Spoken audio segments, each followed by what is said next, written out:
Hello everyone and welcome back. We're here for the 2023 Memorial Championship presented by Discraft. We head over to the Shelly Sharpe disc golf course located at the Vista del Camino Park, where Ohn Scoggins is in the lead over Natalie Ryan along with Maria Oliva, and rounding out the card we're going to have Anniken Steen coming out of Norway. Great battle unfolding. We're just past the halfway point of the tournament, and many of us would refer to this as moving day. Day number 3 of our 4-round event. Excited to see what they can do on a different course. Very different style for sure that we see over here. Vista features a triple mando to start. You must navigate below that set of flags and through the uprights. And something added new just in the last few months for this layout. We see that there is an OB line deep of the pin and on the left side.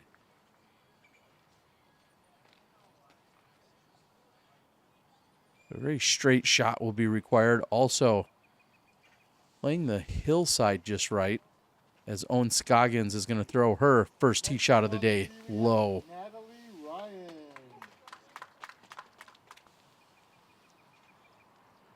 Natalie Ryan on the tee. Natalie sits 2 strokes behind Ohn Scoggins coming into the round.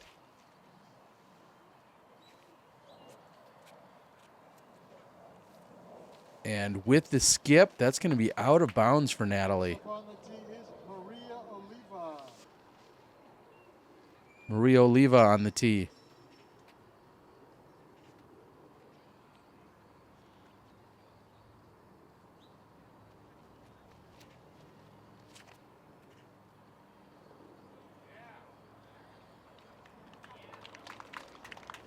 That fades, or should I say gets a roll back down.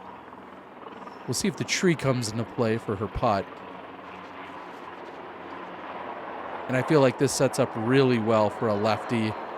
Just knowing that if it does catch an edge or gets a skip, it's going to be carrying up to the hillside as opposed to carrying down toward the OB.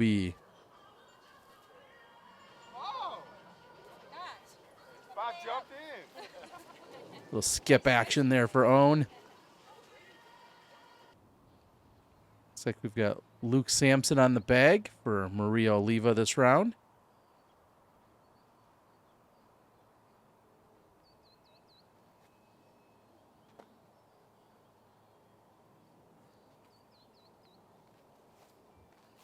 Maria's effort is going to be just off the mark.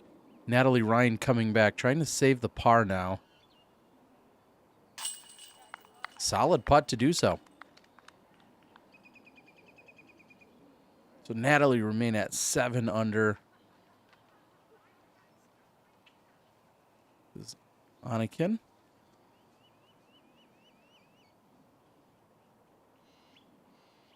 Great drive to get started, and she capitalizes. Solid putt. I think we've seen some incredible putting out of her over the last couple of days.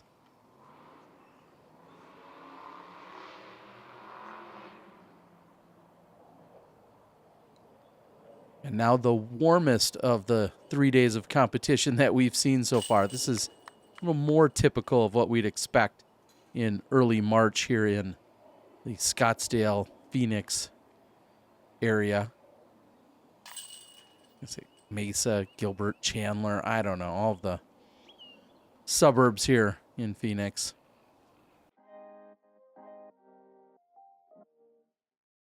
It's never too early for double G jerky, is it? I could get up and have the hot boom sauce at any point. You can even now get it via subscription and just have it sent to you. We're here on hole 2.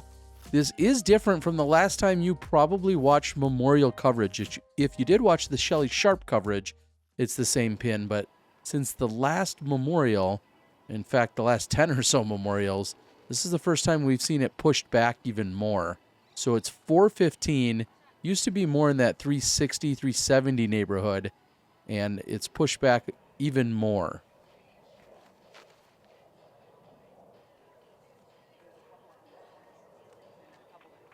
I'll get it out of the way. I know. If you've been here before, you know what I'm about to say. Players have the option to tee off. You see that little white whisker on the bottom right of the screen. On holes where whiskers are set up, that means you have the opportunity to instead use that as an extended tee pad. Some of these tee pads are a little bit slick. They're older. They've been used thousands and thousands of rounds. And so they always give the option for most of the tees. Not every single tee, I don't believe, but for most of the tees out here, there is the option to throw from where the whiskers are. Just imagine the tee pad's been extended, basically. I'm only going to say that one or two more times throughout the rest of the weekend, because inevitably that's the first question in the comments is why aren't they using the tee pad? And there's your answer. Sound like an old grandpa. Get off my tee pad.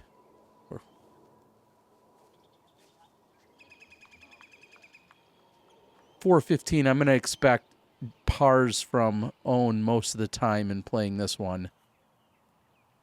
Maria has some low-hanging branches to deal with over there, just deep.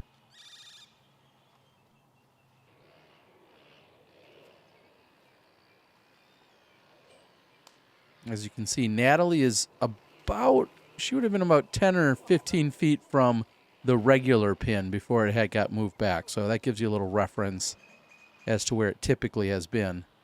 Maria coming back for par.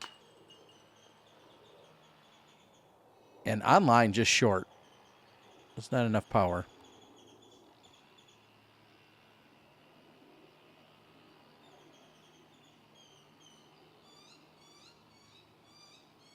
Similar distance here for Natalie.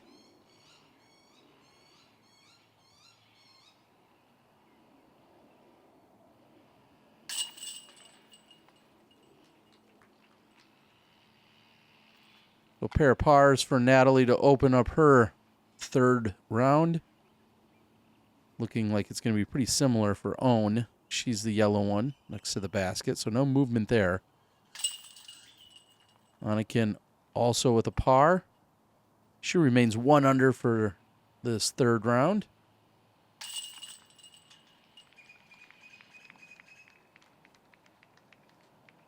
See if I can pull up some stats thanks to our friends over at PDGAlive.com and all of the scorekeepers, whether it was the players or their caddies. We appreciate everyone who had participated in the live scoring so that we can use some of these details accordingly. We head over to hole 3, 360 feet. The culvert on the right-hand side is out of bounds. Of course, the wall and beyond also out of bounds, and a somewhat elevated pin.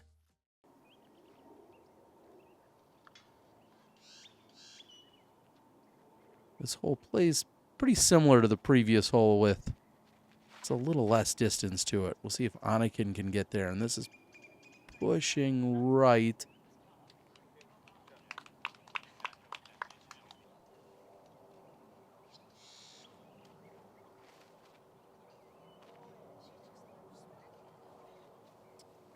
And for the second time in 3 holes, we're seeing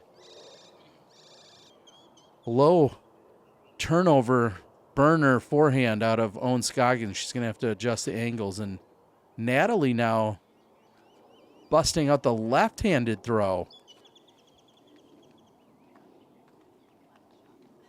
I think we've seen that from time to time, but doesn't look like she's able to take full advantage there with the angle. Here's Maria. Maria definitely can get to this pin. With that one nose up. And what a bank shot off the tree. And actually it benefits her rolling toward the pin.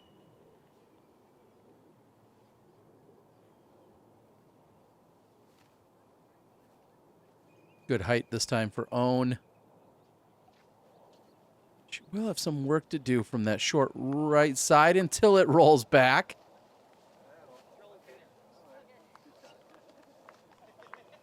I don't know what's going on the fairway out here on 3, but setting up for rollers. Here's Anniken.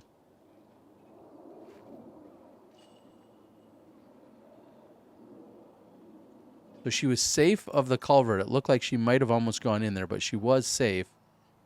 It's gone deep on the approach, and Natalie doesn't convert on her birdie putt.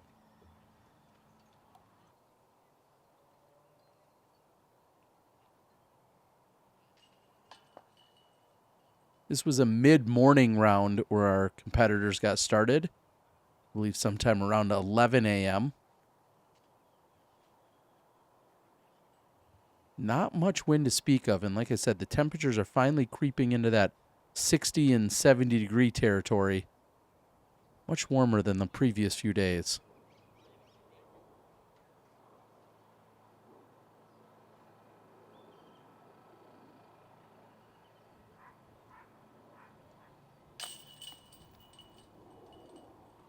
Just off the mark for Maria.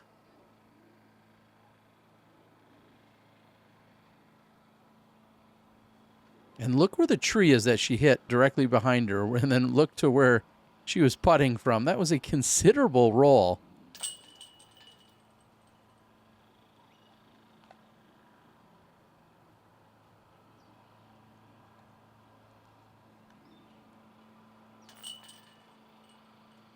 We're going to see the pars from Natalie, Maria, and Ohn.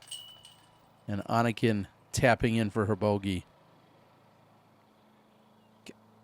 We saw one birdie back on hole number 2, and that came from Jennifer Allen. I can't imagine that hole 3 gave up too many birdies as well. And there was just one birdie. Violet Main out of California. Congrats to her. We head over to hole number 4. 381 feet. We have plenty of danger on this hole. You can find OB on the left, deep, and OB also on that far high right side. We're really trying to force the shot here on hole number 4. And this is what you'll see from most of our righty competitors. Just trying to get something to come inside that tree that Ohn did. Tough to access the pin that way, but that's the most common route that we'll see from competitors.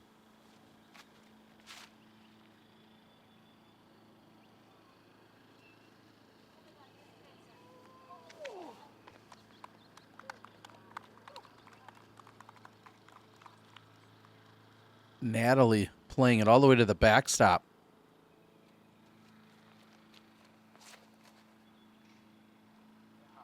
Just missed the tree. It does. And a huge skip, though. And that actually is going to be out of bounds. What looked like such a good drive. Now, just compare that to what you saw over the last 2 days out at Vista. FPO, MPO coverage. It doesn't matter. The ground grabbing everything. And out here, we're seeing in the early goings definitely a lot more skippy. And that doesn't have time to come back. So Anniken's going to be out of bounds.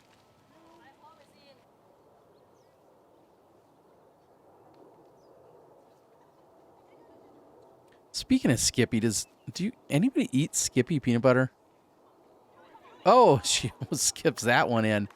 And I only ask because I feel like there's two camps here, right? This is a Coke, Pepsi, a Chevy, Ford kind of conversation. It's either Skippy or Jif, right? I mean, I know there's plenty of other better, more healthy versions, so on and so forth, but leave that in the comments. Are you a Skippy or a Jif fan? And if you say it doesn't matter, you're lying, because it does.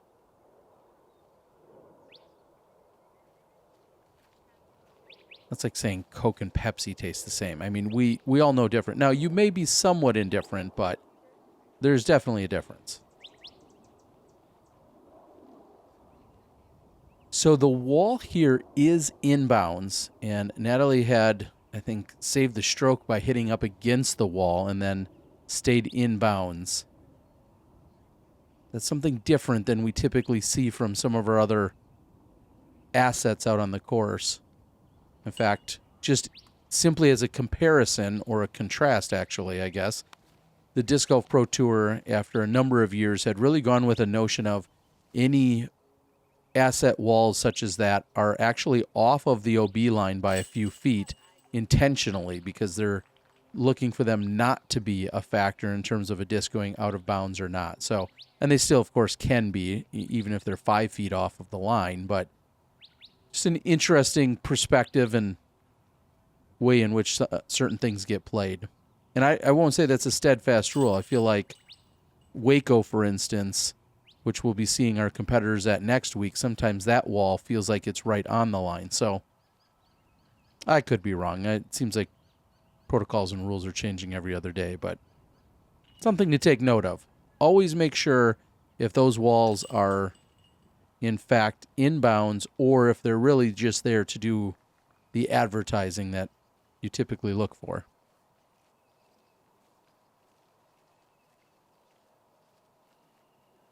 Little struggle there for Maria Oliva. She's going to walk away with a double bogey, taking a bite out of her scorecard. She's now 3 over.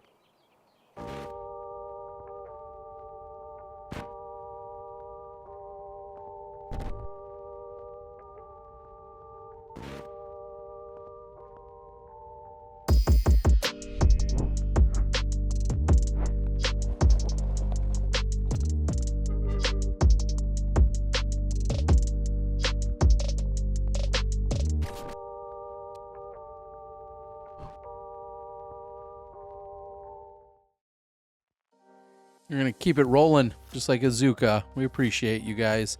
So we head over to hole number 5, 386 feet. Again, new. If you didn't watch the Shelly Sharpe coverage, you see that we have the double mandatory. You must navigate through those 2 trees. We're still playing to an elevated basket, but this basket about 50 feet deeper than what you saw last year on this very same hole.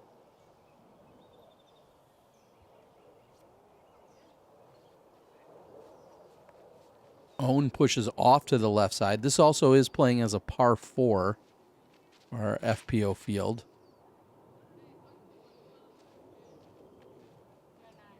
And that's in the center. Likely just a pitch through the trees.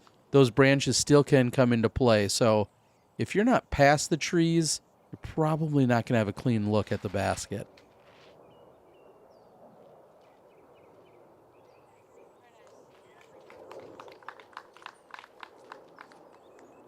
Center cut.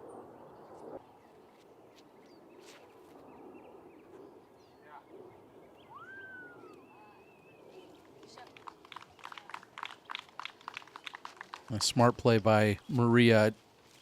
Unless you can get all the way to the pin and then some, going after this basket doesn't seem to be worth it. Especially when you can just pitch around like we're seeing by Ohn. And that will be a tap-in birdie. Hole 5 did play as the second easiest hole on the course today.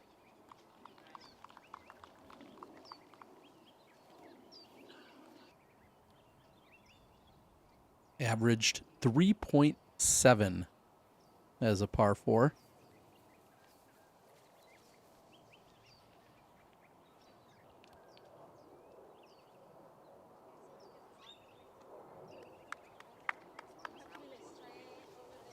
And 4 discs all right next to the basket.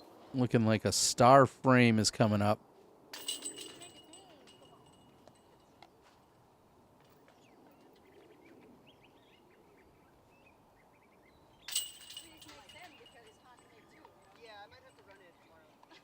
Everybody making quick work of hole 5 before they're going to head over to hole 6, which is a par 5.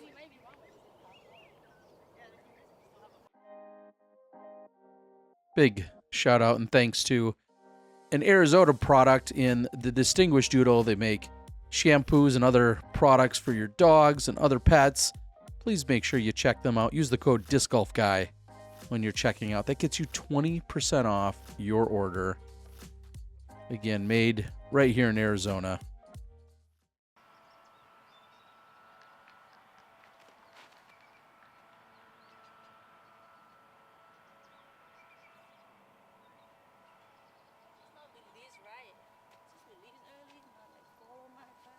Ohn assessing her shot. That's going to be perfectly fine off to that left-hand side.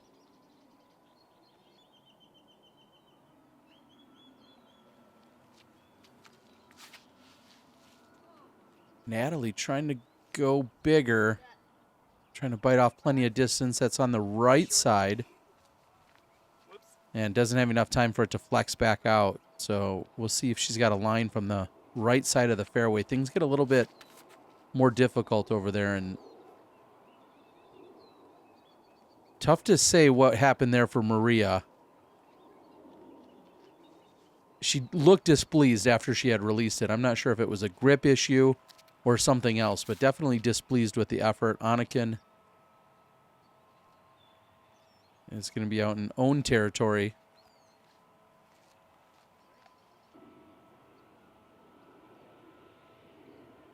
In the background there, that's the fairway of hole number 14. So hole 14 and hole 6 here run somewhat parallel to one another. And if you cross into the other fairway playing either hole and you cross over, you actually then are out of bounds. I don't even like crossing over in like a deathly way. And that's exactly, even though unfortunately it was tough to follow, that went way off to the left side. And if you saw it in frame for a moment, that's where we're going to find Maria's left and out of bounds. It seems like she's having some struggles here in the early goings of round 3. Up ahead, Raven Klein just off the basket there.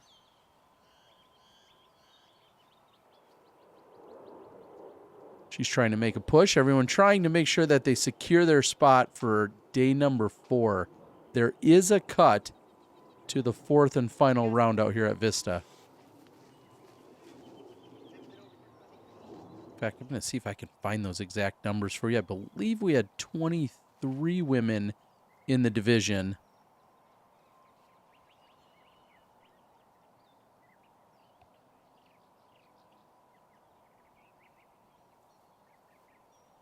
And that flirts with the OB line way off on the left side.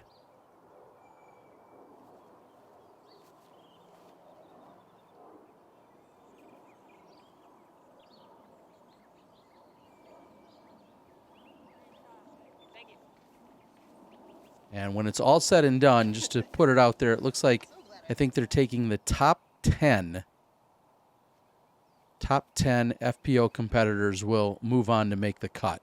We're going to find out who that is in a couple of hours here. In real time, it's a couple of hours in our fantasy world of edited disc golf. It's going to be sometime in the next half hour or 45 minutes.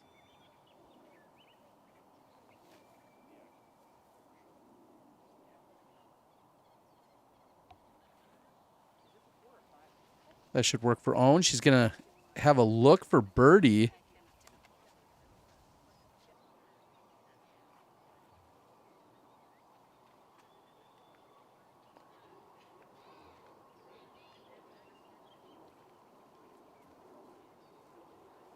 Anniken's effort just barely off the mark. Here's Maria.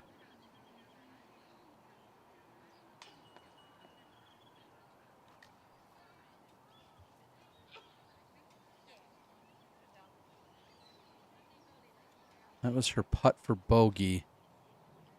Now Ohn about circle's edge. I'm referring to the circle. I'm talking about a 10-meter circle. Oh, and just barely gets it over. So Owen's going to pick up a birdie on the scorecard. And she'll become one of only 4 women to do so. This is Natalie for par.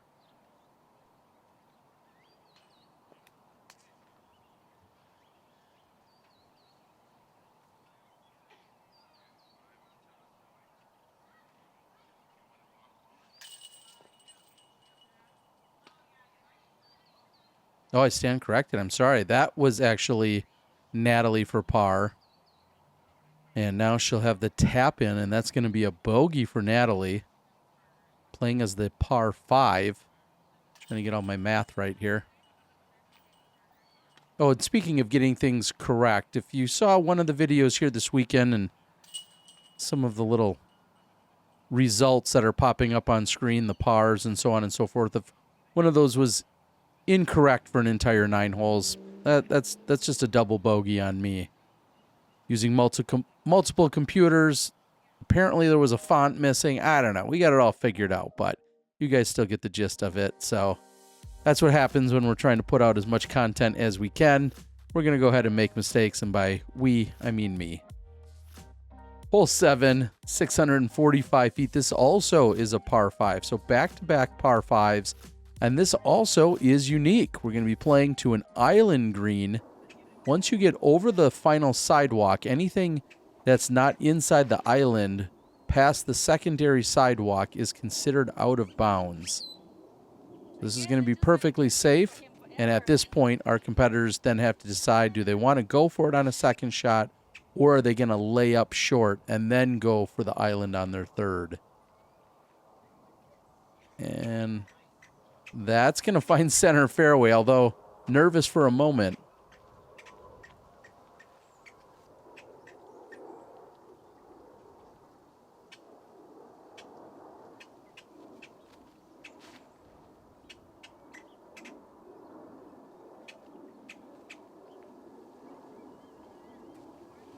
The only problem with pushing too far to that left side is the fact that there is a mandatory or two that you must navigate to the right of. And this hits high and then immediately filters out hard left for Maria. So now she's on this short left side. And we'll see how much distance she can bite off. Still possibility to get up and down. Maybe even could be looking at taking a birdie. Because now if she decides to go for the island from there, she could put it on and then put in for 4 potentially. And not a pleasant or a good tree or a good spot there for Anniken. She's going to be pinched up against the tree, all while trying to still bend it from right to left. So we'll see if she has a forehand that she wants to rely on, or if she's going to have to just play a turnover shot with a backhand. And you know you're in Arizona when on that top right of your screen you're seeing someone rolling along with their Zuka and an umbrella, and they're doing so for the sun as opposed to any kind of rain out here. Love it.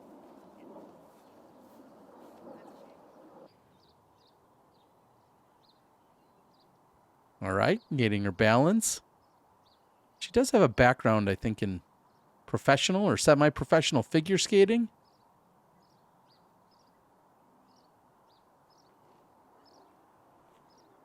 And going for it, but hitting the barricade there. So she's going to come up short, and now she'll have to go to the drop zone.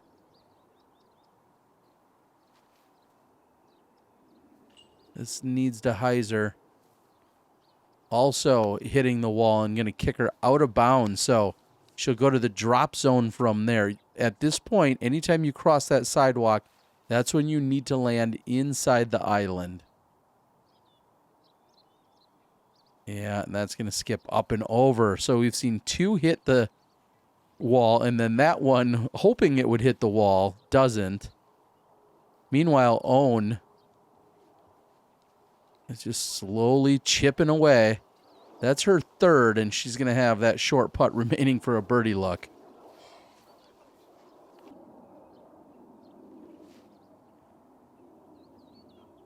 There's a lot of jazz hands out on this hole. Everybody giving the motions and the signals.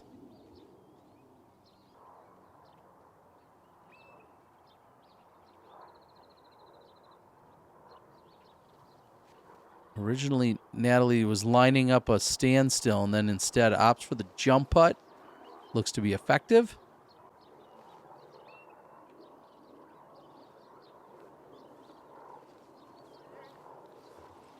And not under the basket as you might hope on an approach from there for Maria. So she'll have some work to do. Anniken also on the deep side.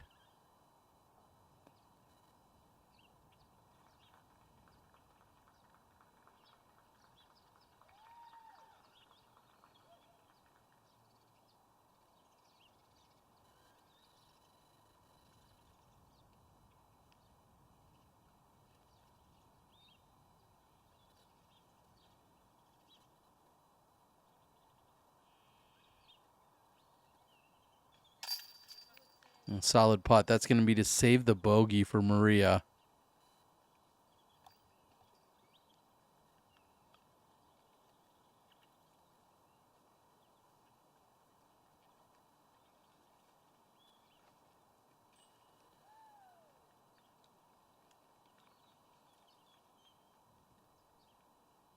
There are now 4 par 5s on the course. This being the second of them.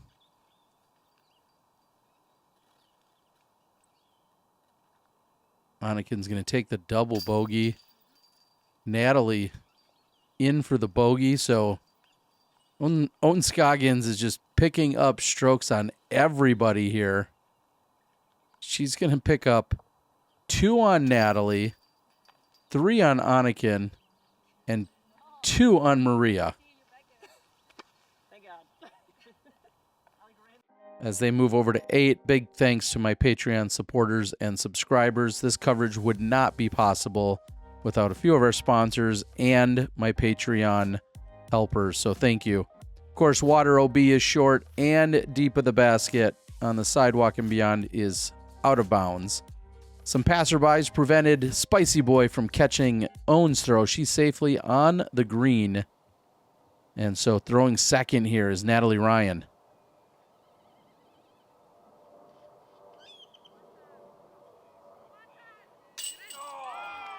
And you heard Ohn calling for the one time. Natalie Ryan smashing chains. Not one with that angle that should have stuck, so I'm not going to claim as much, but nonetheless exciting to see it tracking right to the basket. And Maria Oliva short and out of bounds. And it looks like she may have touched on that side, so I think she'll be able to play it from that spot. But ultimately, OB and Anniken looked a little bit closer than it actually was, but she's just outside the circle looking for a birdie.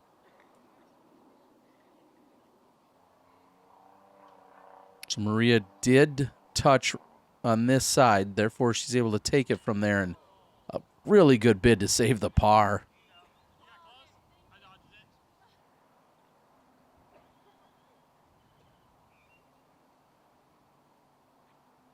Ohn has a birdie look.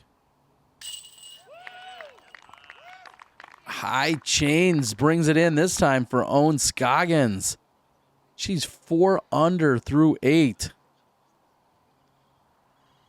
Trying to extend her lead and leave everyone else in the dust at this point.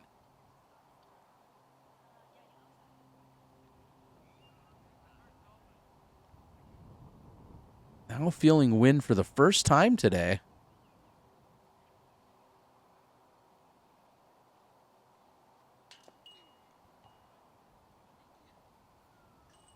Anniken is off the mark.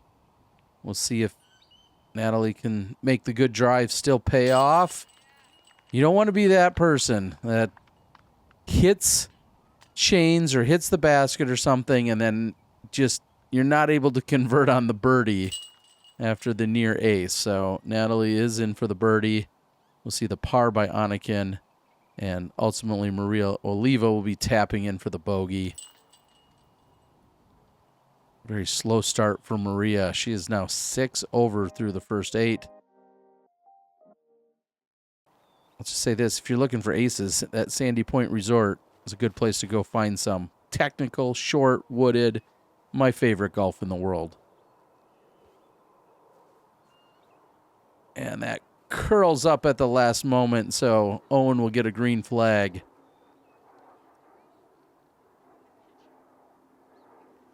Hole 9, 324 feet. This is a different tee pad than what we see from the MPO division. They play from a much higher section up on top, so this is different.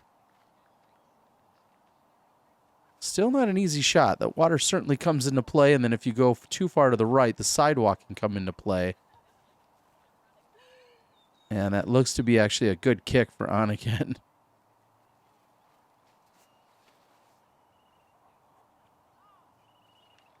That one has what looks like too much height, and it skips off the left side and into the water, so Maria Oliva is going to be out of bounds.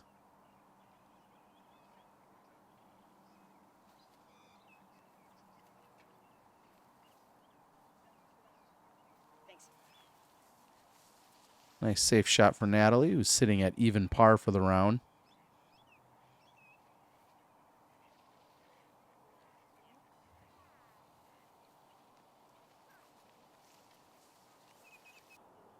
So Maria does have a chance to save the par here.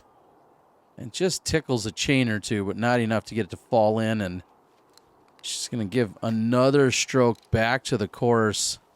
Very difficult front nine here for Maria. We'll have to see if she can get things going on the back as Ohn's trying to pile on and put another birdie on the scorecard. Almost converts.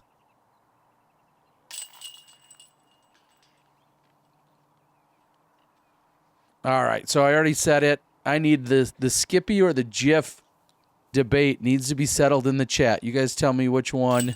Maybe you're allergic to peanut butter. I'm sorry if that's the case, but tell me that in the comments. That'll make you eligible to win some jerky, even though I don't know how beef jerky and peanut butter go together. It doesn't matter because you're not going to turn down free Double G jerky if you win it.